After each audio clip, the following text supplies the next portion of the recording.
আসসালামু আলাইকুম। শিরোনামে আমন্ত্রণ জানাচ্ছি আমি ফাতিমা আমিন। বাংলাদেশ জাতীয়তাবাদী দল বিএনপির প্রতিষ্ঠাতা শহীদ রাষ্ট্রপতি জিয়াউর রহমানের ৩০তম শাহাদাত বার্ষিকী আজ। দিবসটি যথাযোগ্য মর্যাদায় পালনে ১২ দিনব্যাপী কর্মসূচি হাতে নিয়েছে দলটি। বেলা ১১টায় শেরেবাংলা নগরে জিয়াউর রহমানের মাজারে পুষ্পস্তবক অর্পণ করবেন বিএনপি চেয়ারপারসন বেগম খালেদা জিয়া।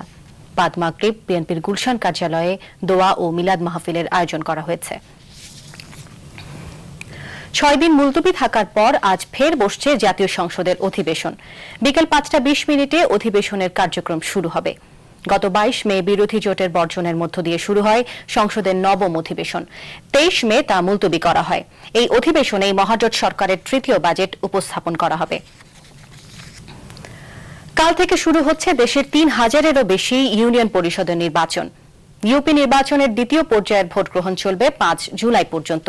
প্রথম পর্যায়ে ২৯ মার্চ থেকে ৩ এপ্রিল পর্যন্ত দেশের উপকূলীয় অঞ্চলে ৫৪৫টি ইউপি নির্বাচন হয়।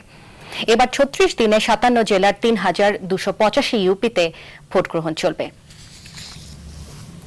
২০২২ সালের মধ্যে সব ধরনের পরমাণু শক্তি কেন্দ্র বন্ধ করে দেবে জার্মানি। সোমবার বর্তমান জোট সরকারের মন্ত্রিসভার বৈঠক শেষে এ ঘোষণা দেন জার্মানির পরিবেশ মন্ত্রী নরবার্ট রডচেন। নাইজেরিয়ার বাউসি শহরে একটি সেনা ঘাঁটিতে বোমা বিস্ফোরণে কমপক্ষে ১০ জন নিহত হয়েছে, আহত হয়েছে অন্তত ১০ জন।